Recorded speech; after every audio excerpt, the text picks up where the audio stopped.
Right. Thanks for the intro, and thanks for having me. I'm really excited to talk today. I get to talk about what I do, which is cannabis science. So it's going to be a PowerPoint. So screen's not huge. If you guys want to come up as close as you can, there's some cool pictures and videos I'm sure you'll be interested in, especially if you guys are into extracts at all. All right. So my title today, or the title of my talk, is Regulatory Challenges Associated with Cannabis Extraction in Canada. So I'll get right into it. All right, before I get going, gotta say some disclaimers here. Just because we're a publicly traded company, these are forward-looking statements. These are for discussion purposes only. In no way am I saying you're gonna make money investing in us, okay? So it's just some cautionary statements I have to say. All right, so just an overview of my talk today. I'll introduce Kronos Group, what we do, who we are, just so you guys can understand where we came from. And I'll get into extraction, so that's what I do. And then I'll talk about the Health Canada regulations regarding extractions and extracted products. Okay. All right, so Kronos Group is a licensed producer, and it owns multiple producers across the globe. So we've got operations in Canada, Australia, Israel, Colombia, right? So we're globally diversified, vertically integrated cannabis company. All right, so we have four pillars of strategy, and that's being growth capacity, international distribution, branding, and intellectual property. All right, so just a little map highlighting where we are. We're in Canada, European Union, Israel here, Australia, and Colombia just came online last week, so that's pretty exciting.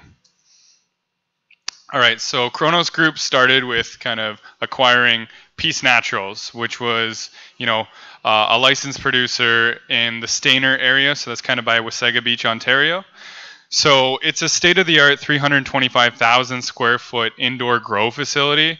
And I'm talking about indoor. It's not 325,000 square feet of greenhouse. It's 325,000 feet of indoor grow. So you can see the picture here. It's hard to put in context how massive that is, but it's like, I think something like 6 football fields big of indoor grow space.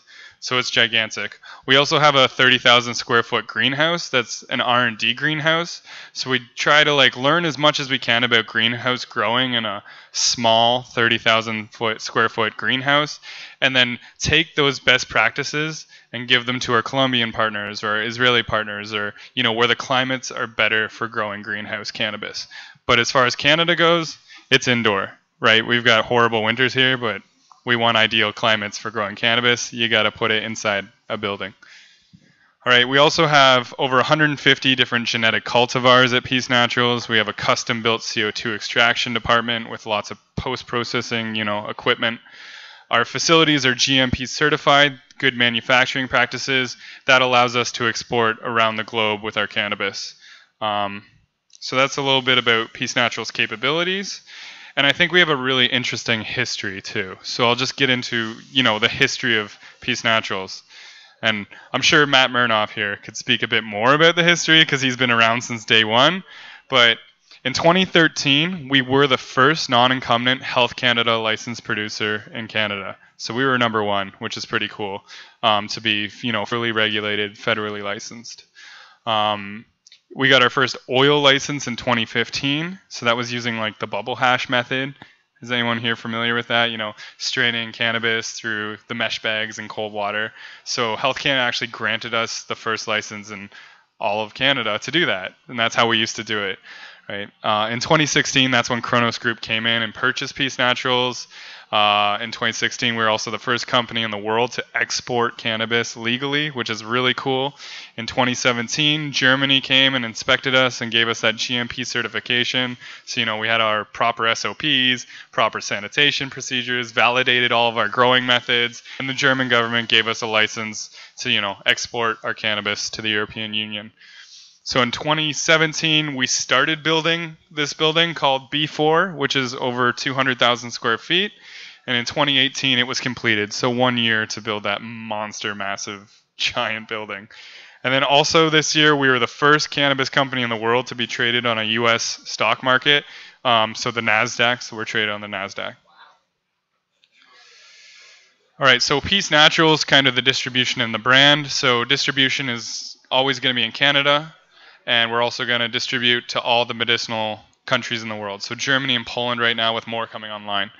And branding is Peace Naturals is a medicinal brand first. So the whole thing about Peace Naturals, medicinal cannabis, right? That's why I'm a scientist working there. I'm working on the medicinal research of cannabis. We want to make people's lives better, right? And that's what Peace Naturals is about. So it's a medicinally forward-focused brand, but it's all about the patients and improving people's lives. All right, so the other big ownership that Kronos Group has in Canada is OGBC. So OGBC is based in the Okanagan Valley of British Columbia. It's a 2,500 square foot pilot facility, and it's all about premium genetics, artisanal craft grows, specifically curated genetics, and it's all hand processed. So actually the two growers who work here live here. Their house is their workplace, right? So it is true artisanally craft grown cannabis.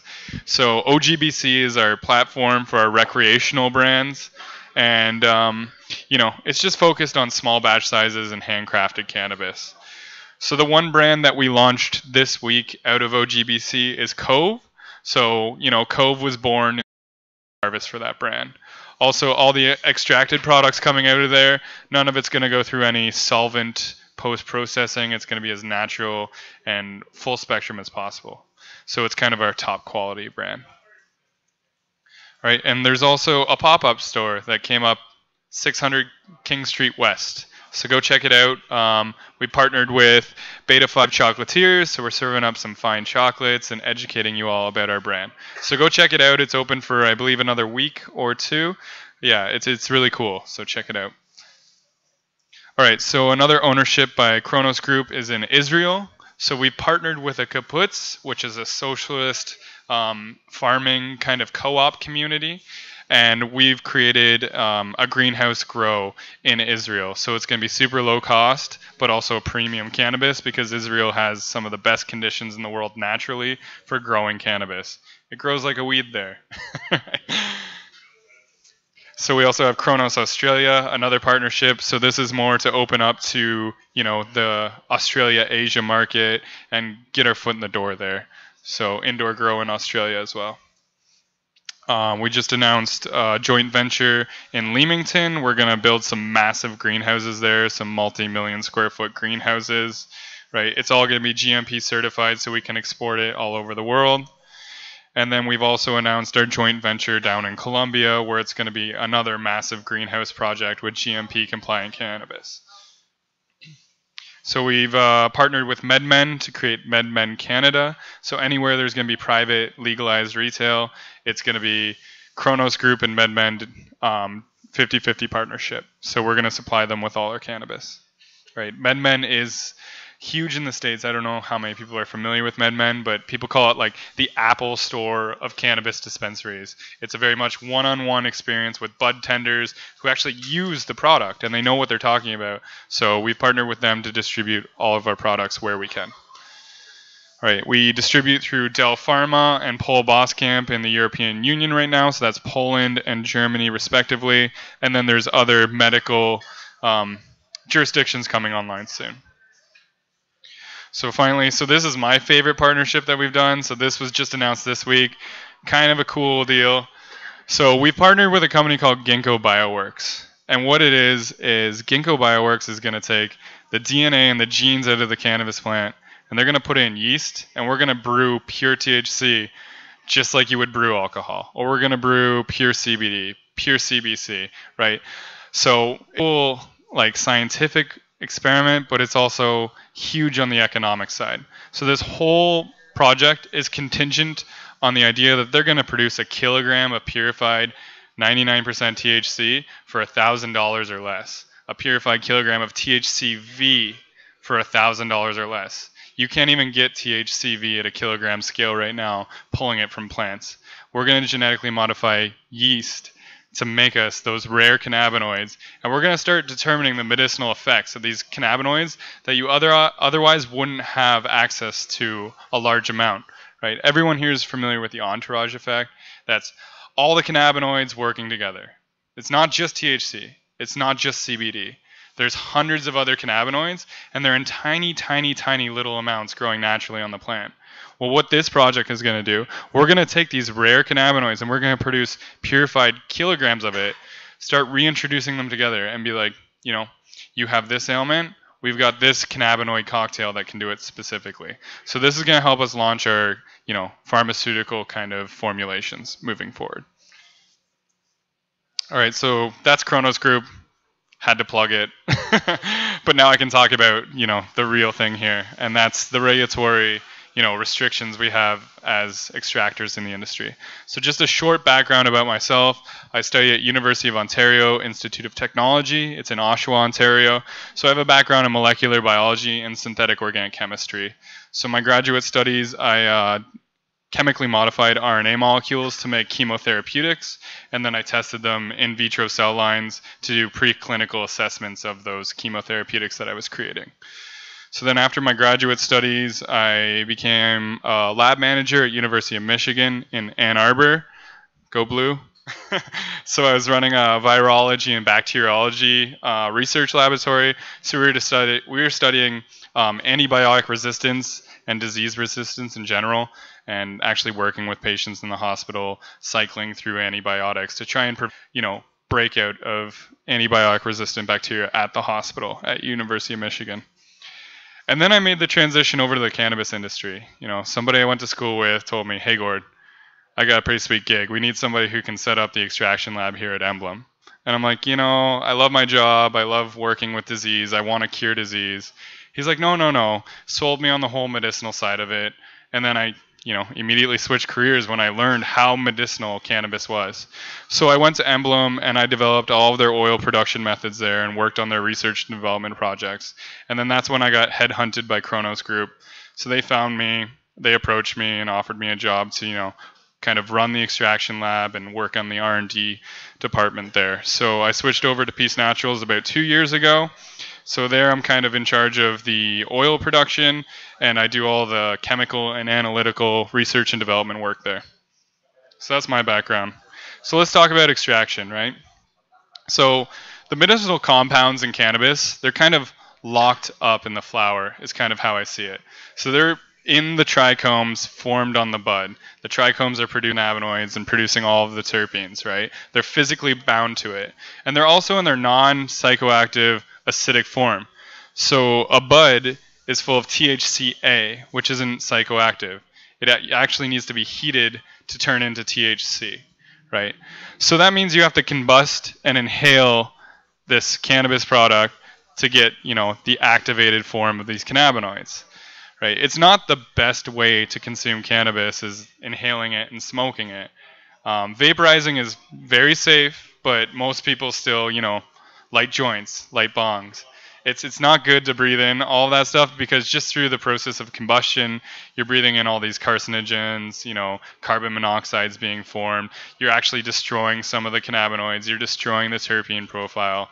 So there's got to be a better way to consume it. So there is, right? Extraction and separation is how we get all these medicinal compounds out of the plant and then reformulate it into the different products so you don't have to smoke everything. You can have creams, you can have patches, you can have oils, right? So that's what I do. I extract cannabis. That's what I do for a living, right? So just some basics about extraction. Very, very, very general overview. It's broken into two types. There's physical extraction, and then there's chemical extraction. So physical extraction is simply just like removing those cannabinoids physically. So the best example I could think of was keef. Right? Everybody's got a little grinder with a little crystal catcher in the bottom. You're actually performing extraction when you're taking those crystals because it's the purified form of those trichomes. You've literally pulled those medicinal ingredients away from the plant, right? So, you know, you can scale this up and have large tumblers with large screens that actually sift dried cannabis, and you can collect that crystal and that keef. And there's actually a couple licensed producers that are selling that product now. I forget exactly which licensed producer, but they sell, you know, tumbled cannabis and the crystal, right? So then there's hash, and that's pretty much compressing all that keef into a solid block. And then there's everyone's favorite kind of concentrate, live resin. I really like this. It's such a neat way to do it, but that's where you flash freeze the plant right at harvest when it's still wet, and then you squeeze it between hot plates, and all that terpy, cannabinoidy goodness comes out. This is probably the best way to extract. It's really, really nice, but it's got very low margins, so it's not that economical, but it is probably one of the higher quality products when you're looking for that full flower experience, right? It's got everything in there. Right. So that's physical extraction. That's just physically manipulating the cannabis. But there's also chemical extraction. So the whole kind of theoretical side of chemical extraction is you solubilize those medicinal chemicals and then you concentrate them. So what I mean by that is like when you dissolve sugar in water, you're solubilizing that sugar. Same thing with the cannabinoids on the cannabis plant. You're just dissolving them into a certain solvent and then concentrating them that way. So there's a couple popular methods of chemical extraction right now. Hydrocarbon extraction with a butane propane. That's where you get your shatters from. CO2 extraction, so that's using CO2 under certain pressures and temperatures to solubilize the cannabinoids, and you get some nice extracts with that. And then there's also alcohol extractions using ethanol or isopropyl alcohol. Right. So after extraction, there's a whole bunch of steps you can take to purify those extracts and make them, more pure, more great. So the first and most common one is winterization, and that's removing all the fats and waxes that come out during chemical extraction. You got to evaporate all the solvents. So whether you're doing butane extraction or alcohol extraction, or you've come out of winterization, you got to get all those solvents out of the way. You don't want to be smoking or consuming solvents at all. So there's many forms of solvent evaporation. After that, you can do some distillation. So that's using the particular boiling point of each cannabinoid to boil them away separately from your extract and concentrate them that way. And then after that, there's further purifications you can do. You can do flash chromatography to get 99.9% of any cannabinoid you want, or there's some crystallization and recrystallization methods. So any CBD isolate you see is probably a crystallization. All right, so what do we do with this product after we've done whatever post-processing? Well, we can make a variety of products, right? Tincture oils, capsules, any kind of edible, any kind of cream, patches, vape pens, you name it. You can consume it a million ways once you extract that cannabis. Right, so right now I've bolded the tincture oils and capsules. Right now those are the only products we're legally allowed to make and sell in Canada, right? So I'll get back to that when I talk more about the regulations, but just keep that in mind. So my job as an extractor, I use CO2 extractor. So the reason we use CO2 is it's very safe, it's not toxic, there's nothing explosive about it, there's no flammable solvents being used. It's really easy to operate because there's lots of great extraction companies that make automated extraction machines. You load it up, set your parameters, you walk away, it runs for several hours, you come back and you unload it. Super easy, super hands-off, super automated. CO2 extraction is actually really selective and really flexible. You can pull out cannabinoids separate, you can pull out terpenes separate, you can do many kind of shades of gray in between that as well. And then there seems to be quite a bit of regulatory acceptance when it comes to CO2 extraction. It is the most widely used extraction method by Health Canada approved, growers and producers. So just a bit of how supercritical CO2 works. So it's a loop cycle. So you've got your CO2 storage. It goes through a compressor that gets it up to a certain pressure. It goes through a heater that gets it up to a certain temperature. And then it flows through a big pressurized column that you've loaded up with your plant material. So what happens at a very specific pressure, very specific temperature, cannabinoids dissolve in that CO2. It then carries those cannabinoids through to a separator where you drop that pressure, drop that temperature, and all your cannabinoids drop out as an extract. The CO2 is then condensed, recycled, and looped through again to pick up more cannabinoids. So it's a pretty simple process of solubilizing, crashing it out, solubilizing, crashing it out until you've picked up all the cannabinoids in that plant material. All right, so I've got some videos here that are pretty interesting. So here's a White Widow THC extract here that I'm transferring from the collection container into a cup. So as you can see, it flows a lot like distillate in this, and it's pretty solid but also pretty flowing. So that's kind of the quality of product I can pull out of the extractor, crude extract. All right. So then on the right hand side here, this is a terpene collection. So I've done a method where, I set those pressures and temperatures not to pick up cannabinoids, but pick up all the terpenes in that plant. So a terpene water mixture comes out. You can see the water layer bubble kind of on the bottom. I'll replay that video. So it actually pulls out water and the terpenes. So the bottom layer being water, top layer being purified cannabis terpenes. So it's a mixture of over 250 different terpenes that are being pulled out and concentrated during the CO2 extraction. So I can actually take those terpenes and reintroduce them back into my products, and it's the exact same terpene profile as the plant. So you're getting that whole entourage effect. Okay. So here's just a picture showing the flexibility of CO2 extraction. You can change those pressures, you can change those temperatures, and you can get something from basically a glass clear or yellowish distillate all the way to the blackest, muddiest sludge that you could think of, right? So it's all about how you set those pressures, how you set those temperatures, and how much time you run it for. So obviously down here at the bottom right, we've got some black extract. So that's got a ton of chlorophyll, other pigment molecules in there. It's got a lot of remainder, I would say, plant material. So it's probably like 60% THC in that.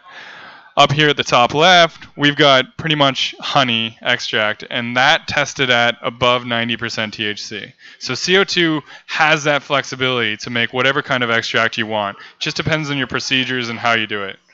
Yeah. The CBN, yeah, and you can adjust CBN amounts by decarbing your cannabis way too long before you extract, or extracting at super high temperatures. So there's cool ways to manipulate extraction and what you collect. All right, and then there's also more than cannabinoids. There's more than terpenes. So I've got the analytical instrumentation in-house to determine, my extract contains this amount of flavonoids and this amount of alkaloids and this amount of pigment molecules. So here's just kind of a picture of all the samples I've prepped for my HPLC and my GCMS, so we can test all of the cannabinoids, the terpenes, the flavonoids, the alkaloids, right? And also, I've been playing around with getting some THCA crystals straight out of the extractor. So I put in wet cannabis, freshly harvested, very light, very gentle CO2 extractions, and I'm getting like THCA crystals pelleting out, which you can take and crystallize and purify further. It's just a little experiment for fun. All right, so that's what I can do with the extractor, but Health Canada requires it be very diluted. So the only product we actually sell is diluted tincture oil. So that's where I take that extract that's 80-90% cannabinoids, and I dilute it down to 3% or less. I'll get more into that in the next couple slides. But one thing I want to highlight about this picture, at Peace Naturals, we make strain-specific oils. So because I can pull out those terpenes and the cannabinoid profile, I'm only going to take a diesel and extract a diesel and then make a diesel oil with the diesel terpenes, the diesel cannabinoids in it. A lot of other competitors in the field are just sweeping together all the shake, all the leftovers, they don't care, and they're just bulk extracting everything. Whereas at Peace Naturals, every strain that we grow has an oil associated with it. So we've got over 25 different SKUs of oil on the store. All right. So extract-based cannabis products. So I just took a picture here of when I visited, California last year. And it was amazing to walk into the dispensaries, much like the dispensaries here, and you can buy anything your heart desires. You can buy drinks, you can buy edibles, you can buy extracts, you can buy concentrates, you can buy vape pens, creams, lotions, patches, you name it. But where are they in Canada? Where are they on the licensed producers? Like, why don't we have this variety? Well, it's because of the regulations, okay? So the governing body that kind of oversees all of the licensed legal producers in Canada is Health Canada. So they set forth the rules and they write the laws. So there's two acts we have to follow right now. We're transitioning from one into another for the recreational market, and one is going to exist forever in the medical market. So the medical one is the Access to Cannabis for Medical Purposes Regulations, which was drafted in 2016. So it's part of the Controlled Drugs and Substances Act, regulated by Health Canada. And now, as of October 17th, a new Cannabis Act is coming called the Cannabis Act. So it amends the ACMPR and the Criminal Code and other acts and creates this new law that we have to follow. So all Health Canada licensed producers must follow both these regulations. Okay, so the first regulation I want to point out is the maximum yield quantities of THC. So it's very, very, very clearly outlined. Cannabis oil cannot exceed 30 milligrams of THC per milliliter. That's 3%. So it's very clearly spelled out that you have to make it 3% or less or you can't sell it. Okay? If we do capsules, it very clearly says each capsule must not exceed 10 milligrams of THC in that capsule. So your maximum dose per capsule is 10 milligrams. So, you can go to a dispensary down the road and get a 30 milligram, 40 milligram, 50 milligram capsule. So you only have to take one capsule. But with the Health Canada products, 10 milligrams is the absolute maximum. So some people are popping like 20, 30 capsules at a time just to get the dose they require. So that's the practical, implications we're working with limits on the THC. All right, there's also huge barriers regarding additives or formulations of any kind. So it states in the ACMPR that cannabis oil must not be sold with any additives other than those necessary to maintain the product's quality or stability. Okay, that being key here. So I'm just kind of highlighting product's quality and stability. So basically, we can use one dilutant, and that's it. So if we choose vegetable oil to dilute our cannabis extract in, we can only use that one single vegetable oil. If we use two oils, Health Canada says that's now an additive because you only needed your first oil, right? At Peace Naturals, we use a pharmaceutical grade medium chain triglyceride, so that's derived from coconuts, and that's our one and only one oil that we diluted in. Okay, Hydropothecary had a really interesting way to work around this law. Before they introduced their first oil product, they diluted it in mint oil. So they added flavor, and no one else had flavor. So they made a breath spray, which kudos to them. That's a very clever way to get around this additive law. They've diluted it in an oil that actually tastes like mint. So they're the only ones with like an exciting kind of, product that tastes like something other than cannabis. Okay. There's also two other really clever examples of getting around this additive regulation. So Aphria, they sell, but they also sell alongside the oil powdered emulsifiers. So what they do is they tell you, take your oil, put it in a cup, add this package of emulsifiers and flavors, mix it together, and then pour it into a glass of water. So you can make your own cannabis drink at home. So they're not actually adding any additives to the product. They're just selling the additives alongside the product. So MedRelief is also doing this with their cream. They sell a base cream. They sell their oil. They tell you go home, mix it together, and then use that cream accordingly. So it's clever ways to get around the act. Get this. Here's the kicker. The new Cannabis Act came out, and it now restricts that. So it says any component of a cannabis product other than the cannabis, as well as a cannabis accessory that is packaged with, must not, through chemical means other than heating or combustion, alter or enhance the effects of those cannabinoids. So that means no more emulsifiers being sold alongside, no more base creams. We're actually taking a step backwards with the new Cannabis Act. We can't, get around these limitations anymore. So the new regulations are more strict than the ACMPR. There's no additives to be sold alongside the products anymore. And they've also added a stipulation about no flavor. So you can't impart a particular flavor on your cannabis product. So what Hydropothecary was doing with their mint oil, we'll see if that can continue because that's adding a flavor. We'll see. Right, so cannabis oil also must be in liquid form. So I mentioned earlier that THC can't exceed 30 milligrams per mil. Well, what about CBD? This liquid form kind of prevents us from going super high with CBD concentrates either. So not sure how much experience you guys have with CBD, but if you have a CBD concentrate, once it gets around 60-70% concentrate, after time it starts crystallizing and turning into a solid. So now you can't do very concentrated CBD simply because your cannabis extract must be at liquid form at room temperature. So there goes concentrated CBD. I think the highest CBD on the market is 60 milligrams per mil, which is only like 6%. Like it's really dilute, right? So we got to work within these regulations, and that kind of liquid stipulation prevents us from making really concentrated CBD products. All right, so just kind of in summary, what is allowed? under the new regulations and the old ones, well, we can still sell dried cannabis flower, and they're actually letting us do pre-rolled joints as well. So you'll see those in October 17th. It will still do the diluted tincture oil. It still has the same limit, 30 milligrams a mil or less, so it's 3%. And then capsules, whether they be hard caps or soft gels. So what's restricted is everything else. Shatter, edibles, concentrates, creams, patches, you name it, we can't do it. So that's the regulations we're working with. So you saw how much I can do with my CO2 extractor, but now you understand the one product I can make, right?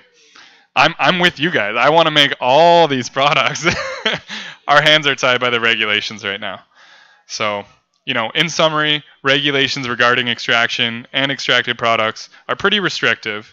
Legal cannabis extractors, which are licensed by Health Canada, have very few options on product development, right? We can R&D it all day long. We've got working models of everything. We can't actually sell it or distribute it yet. So we're going to continue following the regulations set forth by Health Canada, but we're going to try and work with them to educate them and push for more innovative, less restrictive laws so we can do some product development and some value-added products. So Kronos Group is a world-class producer that I work at with capacity, quality, branding, distribution, and intellectual property to innovate and produce world-class extract products as those regulations grow and change. So, that's my talk today. Thank you all for listening. I appreciate your time.